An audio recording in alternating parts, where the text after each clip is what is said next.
Bismillahirrahmanirrahim. Assalamualaikum warahmatullahi wabarakatuh. Alhamdulillah. Wassalatu wassalamu ala Rasulillah wa ala alihi wa ashabihi wa mawala, amma ba'd. Qala Allah Ta'ala fil Qur'anil Azim,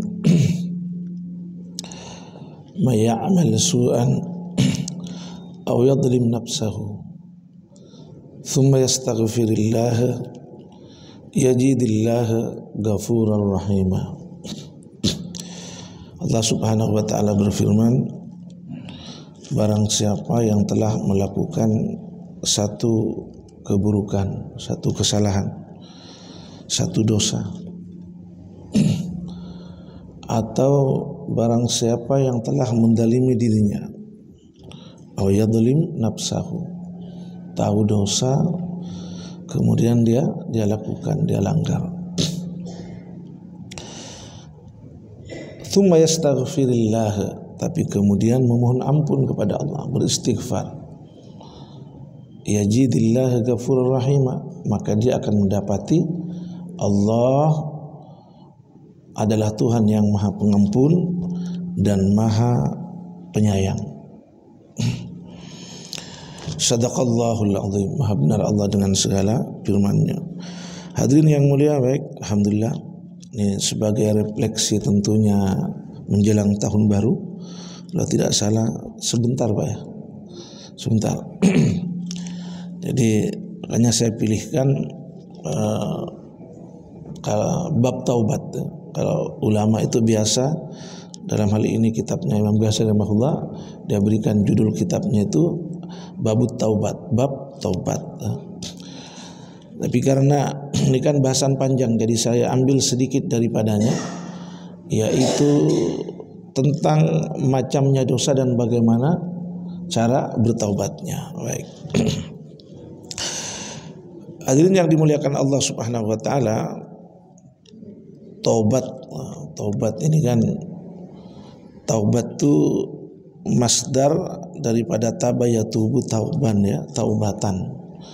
Maknanya itu ar-ruju' atau kembali, ya, kembali kepada Allah, ar-ruju' ilallah.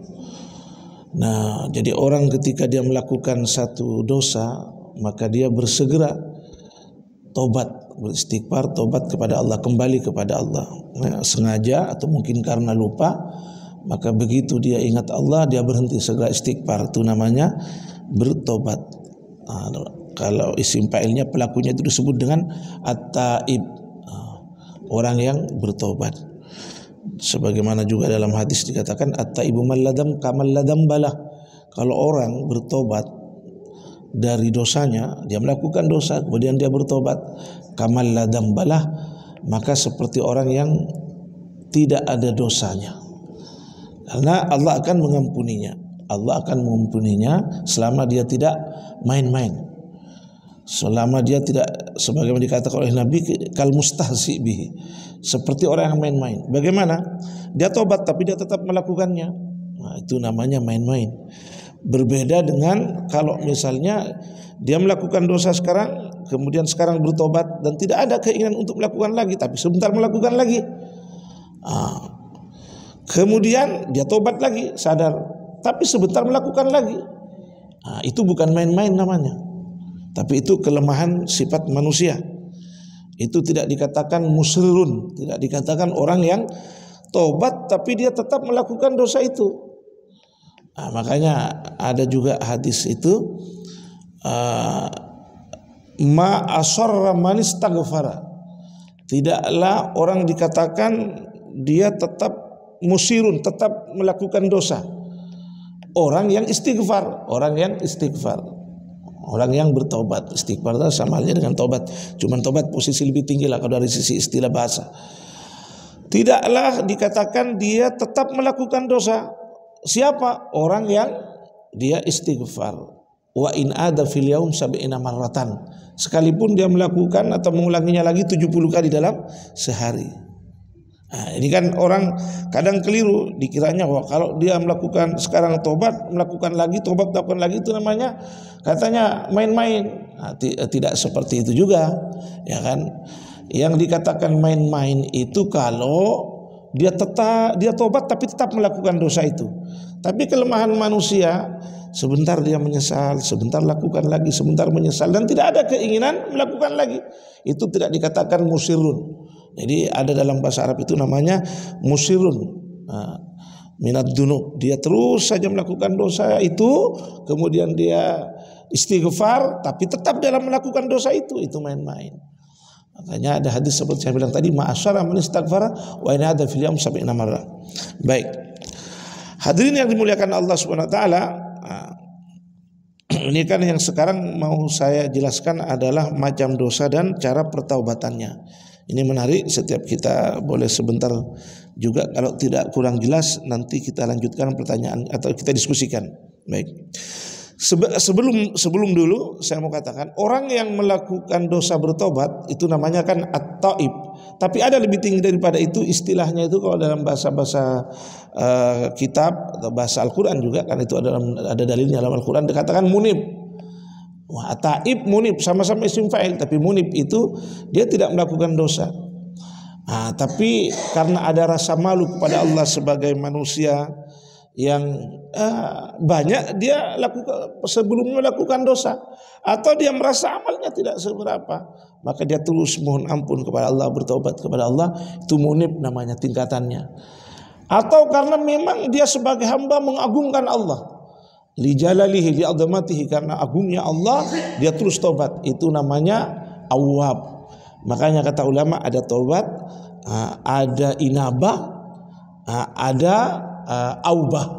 Ini ada 3. Ada taubat, itu isim fa'ilnya, pelakunya disebut dengan taib. Ada inabah, sama-sama maknanya rujuk ilallah, kembali kepada Allah. Ini isim fa'ilnya namanya munib. Ada aubah, itu yang kalau kita baca dalam Al-Quran namanya awwab. Pelakunya itu disebut dengan awwab. Baik, hadirin, saya coba mulai. Sebenarnya ini pendek saja. Di sini Imam Ghazali rahimahullah katakan jumlah atau daripada dosa kalau kita klasifikasikan itu ada 3 macam, salah satu aksam.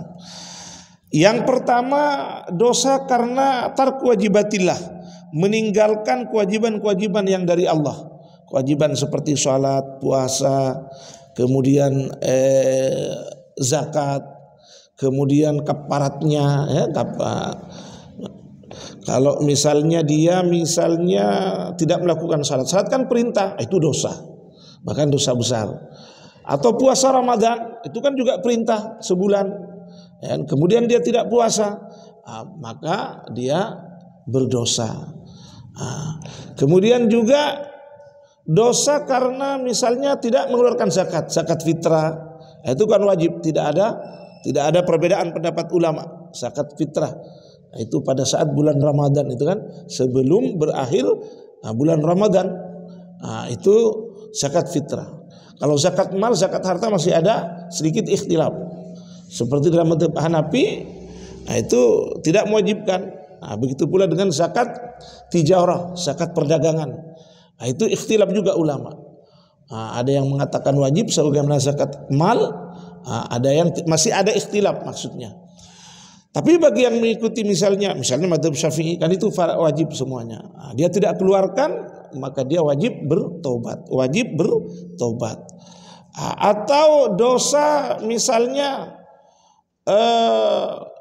kafarat, dia tidak membayar kafarat. Dan kalau orang tidak puasa, tidak selamanya orang tidak puasa itu cukup dengan mengganti puasanya, tetapi juga ada kewajiban yang lain, dia harus membayar kafaratnya. Tapi tidak dibayar kafaratnya, dia juga termasuk dosa, maka dia diwajibkan juga bertobat, dan lain-lain tentunya. Ini jadi ada dosa karena meninggalkan kewajiban perintah Allah. Nah, kemudian ada dosa, kata Imam Ghazali rahimahullah di sini, bainana wa bainallah, dosa antara kita ini hamba dengan Tuhannya.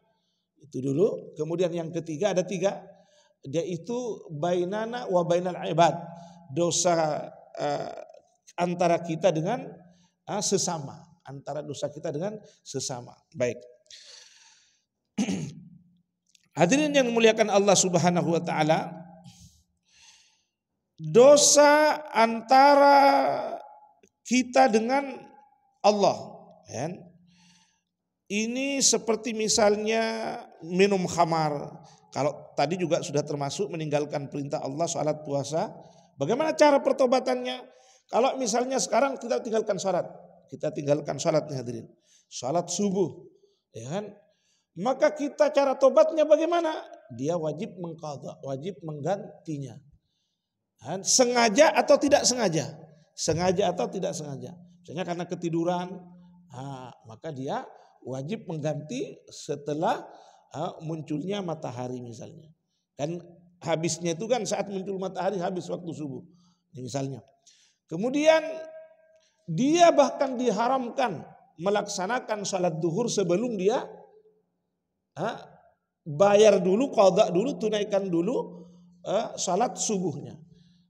Baik karena lupa atau sengaja. Karena memang begitu cara bertobatnya. Cara bertobatnya adalah kalau itu menyangkut misalnya meninggalkan kewajiban, ya dia harus tunaikan kewajibannya. Makanya seperti puasa misalnya, kalau dia misalnya tahun ini dia tidak, kalau misalnya 5 hari, ya kan dia tidak puasa sengaja atau tidak, maka nanti setelah habis Ramadan dia sadar dia mau bertobat, ya dia harus membayarnya. Atau selama tahun ini dia banyak melakukan, dia tidak sholat, dia tidak puasa di bulan Ramadan misalnya ini. Terus ada kesadaran tahun depannya, bagaimana cara bertobatnya? Maka dia wajib mengganti salat yang ditinggalkan selama setahun, ya, lihat.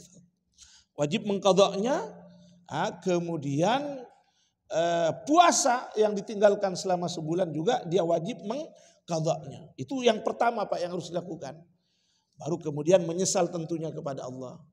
Jadi yang namanya bertobat itu tunaikan apa yang ditinggalkannya, bayar maksudnya tunaikan, qadha, kemudian menyesal kepada Allah. Ya Allah ampun, ya Allah dosa-dosa saya. Dan berniat tidak mau kembali. Dan dia tidak mau mengulangi niatannya. Itu bahkan disebut dengan taubat nasuha. Jika sungguh-sungguh taubat nangis kepada Allah dan niat tidak ingin kembali, nah itu bisa disebut dengan taubat nasuha. Baik. Kemudian dosa seperti misalnya minum khamar. Nah, ini kan dosa antara kita dengan Allah. Bagaimana kalau dia sadarnya sudah segera tobat, istighfar kepada Allah, menyesal dan tidak mengulanginya. Itu kalau seperti minum khamar. Wadhar bil mazamir di sini seperti meniup seruling. Menurut sebagian ulama apa meniup seruling itu? Nah, di sini dijelaskan bahwa seperti alat-alat yang digunakan orang main musik, alatul malahi.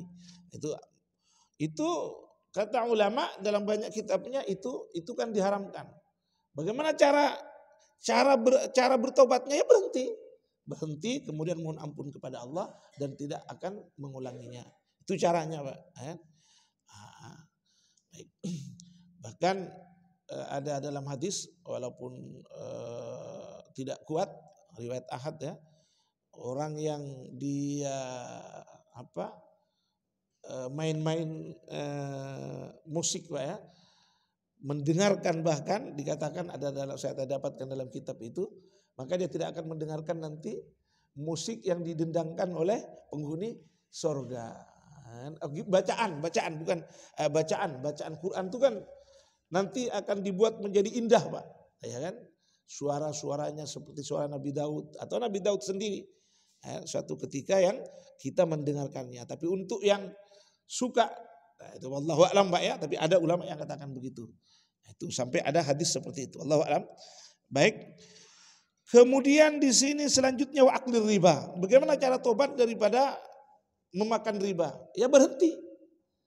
Caranya berhenti, menyesali, karena kata Nabi an-nadmu at-taubat an-nadm.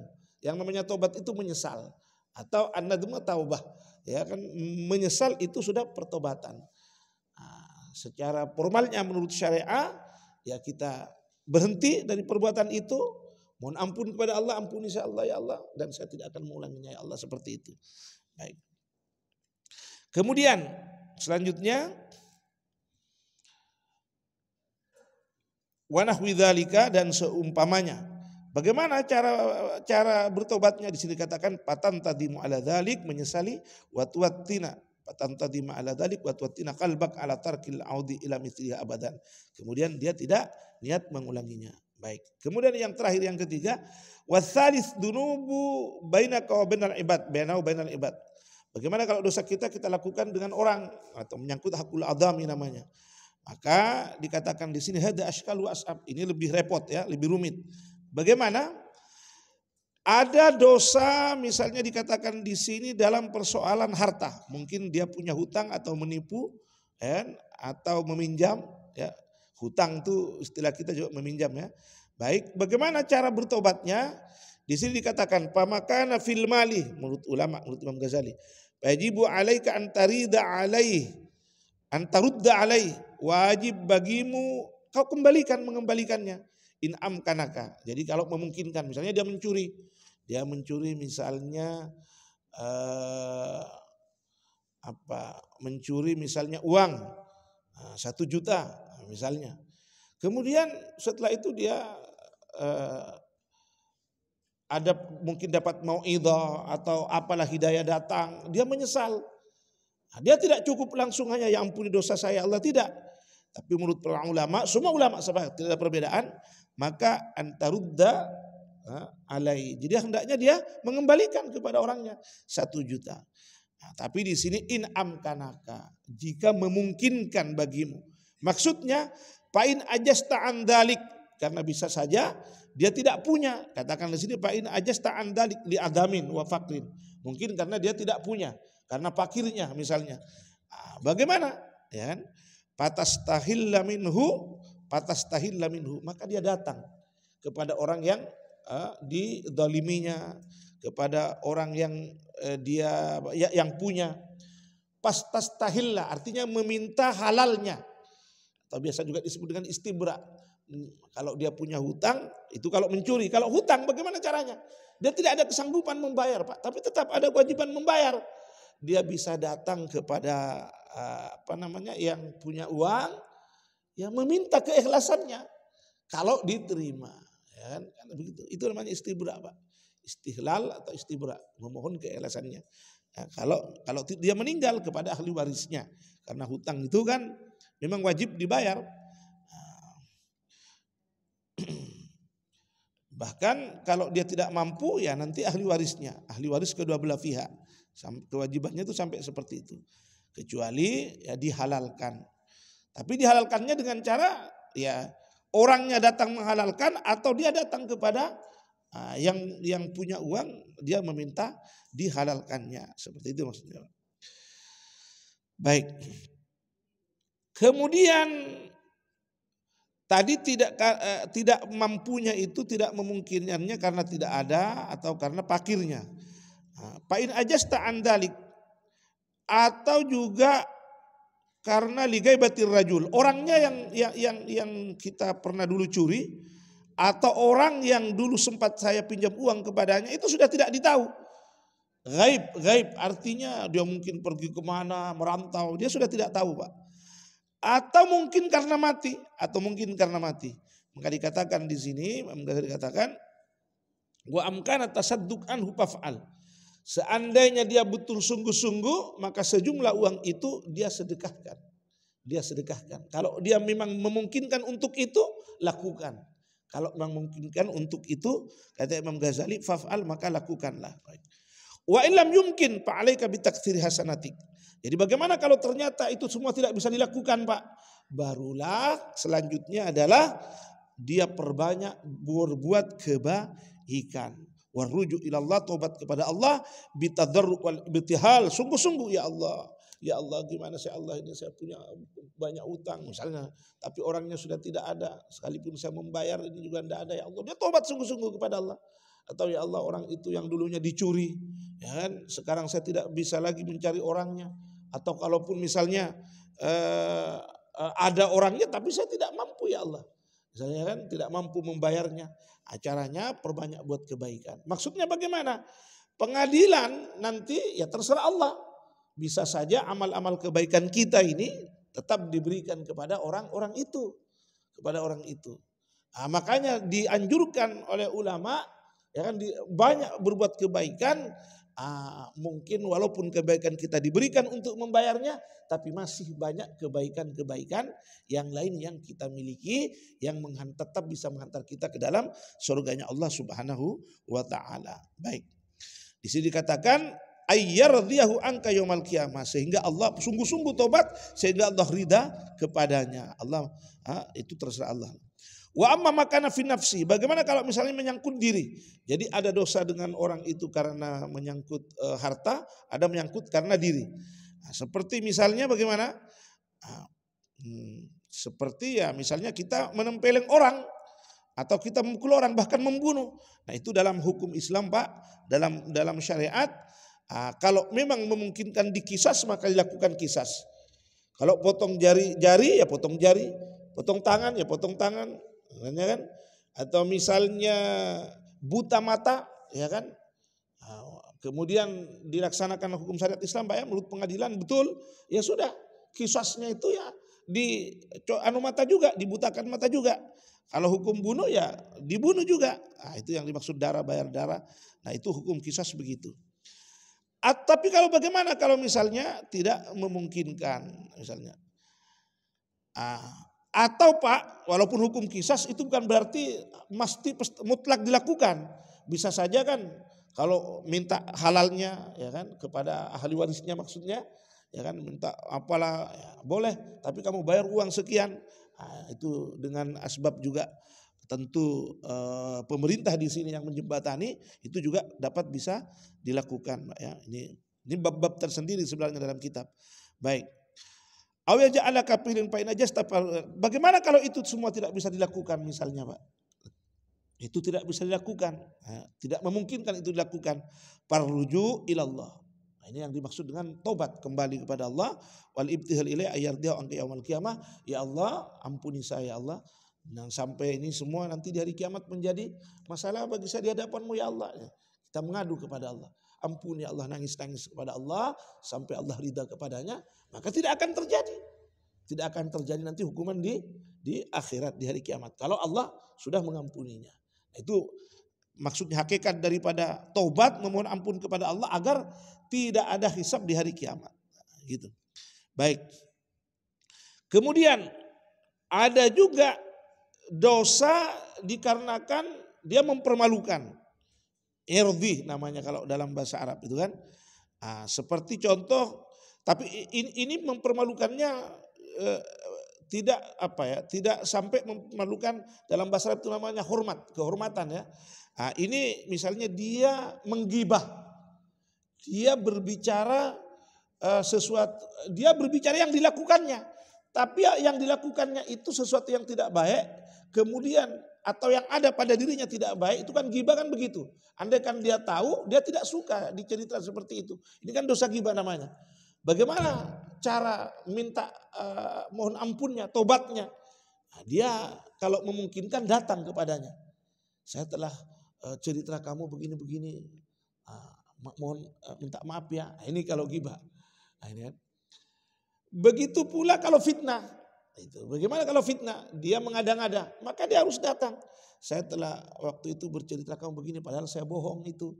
Seperti itu, Pak. Cara tobat pertamanya, baru menyesal dan tidak mengulanginya, seperti itu. Baik, saya lanjutkan di sini.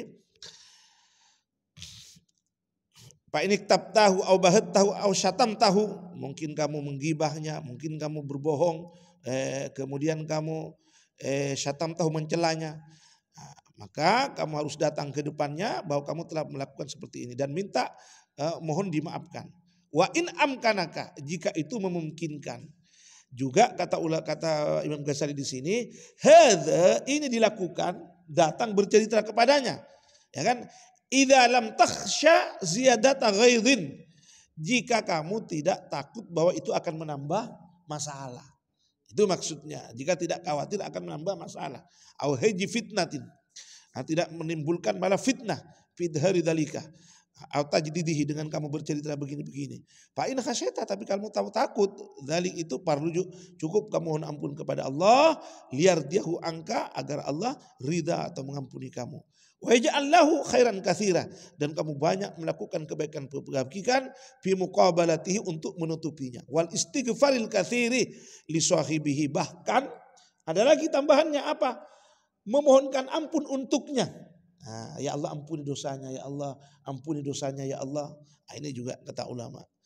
Dan selain mohon ampun atas perbuatan kita, tapi juga mohon ampun atas dosanya. Wa amal hirma, tinggal ini yang sedikit. Atau kalau menyangkut kehormatan, wa amal hurma, bagaimana? Dia mempermalukan keluarganya, anaknya, atau seumpamanya. Yang seperti ini dikatakan tentu karena sudah menyangkut kehormatan, dia dipermalukan. Di sini pala wajah, tidak ada jalan istilah untuk meminta kamu halalkan perbuatan saya ini, tidak seperti itu. Li'annahu yuladu fitnatan wa ghaidhan, karena itu hanya akan menimbulkan fitnah, sudah jelas akan tambah membuat sakit hatinya. Bal tadarra'u, sebaliknya dia bagaimana caranya? Mohon ampun kepada Allah sungguh-sungguh agar Allah mengampunimu, dan kemudian kamu memperbanyak amal-amal kebaikan fi muqabalatihi, sebagai agar bisa menutupi ke dosa tersebut. Fa in amantal fitnah wal khayja wa huwa nadirun, tapi andaikan bisa, walaupun dikatakan oleh Imam Ghazali nadir, tapi itu jarang sekali. Patastahillu, kalau memungkinkan silahkan mohon dihalalkan. Yang terakhir, wa amma fiddin, bagaimana juga dosa karena disebabkan agama. Bagaimana? Dia bid'ahkan, dia kafirkan, dia sesatkan orang itu. Misalnya, padahal itu bohong. Itu tidak benar, dia tidak benar melakukan bid'ah. Dia tidak betul, dia tersesat. Tetapi dia kata-katai seperti itu, maka bagaimana caranya? Dia juga harus datang ke depannya dan mengakui perbuatannya, wa antastahilla min sahibika, dan dia meminta agar dihalalkan. Seperti itulah caranya. Dia doa, kemudian dia ibtihal, sungguh-sungguh tobat kepada Allah dengan penuh penyesalan agar Allah meridainya atau Allah mengampuninya. Saya kira seperti itu apa yang sedikit ditulis oleh Imam Ghazali rahimahullah, dan dalam kesempatan ini saya menjelaskan sedikit, dan kemudian kita lanjutkan dengan diskusi tentunya. Intinya karena ini tahun baru Bapak sekalian, refleksinya ya caranya harus bertobat. Tobat kemudian memuji Allah buat kebaikan-kebaikan. Walaupun tahun baru itu tidak ada juga dalam syariat tahun baru kamu tobat, tidak seperti itu. Karena tidak ada istilah juga merayakan tahun baru. Tetapi yang ada setiap saat, bagaimana hari ini lebih baik daripada hari kemarin. Maka sama juga tahun baru, tahun sekarang bagaimana lebih baik daripada tahun kemarin. Seperti itulah kira-kira maksud kita tahniah, ya kan, dalam tahun baru, menyampaikan selamat tahun baru itu tidak masalah juga, ya kan. Artinya biasa seperti Ramadan, itu kan. Itu malah disunahkan kalau Ramadan kan, selamat Idul Fitri, selamat Idul Adha, itu namanya mengucapkan kepada saudara-saudara kita. Tahun baru saya lihat juga seperti itu boleh-boleh saja, ya kan. Hanya yang paling terbaik tentu adalah tobat dan kemudian berbuat amal kebaikan, tobat daripada dosa-dosa yang dilakukan setahun kemarin, ya kan, dan kemudian berniat bagaimana tahun ini lebih baik daripada tahun kemarin, baik dengan niat, dengan amal, dan saya kira cukup itu Pak sekalian. Kita diskusikan, mudah-mudahan Allah terima daripada amal kita yang sedikit ini, dan ampuni dosa-dosa kita.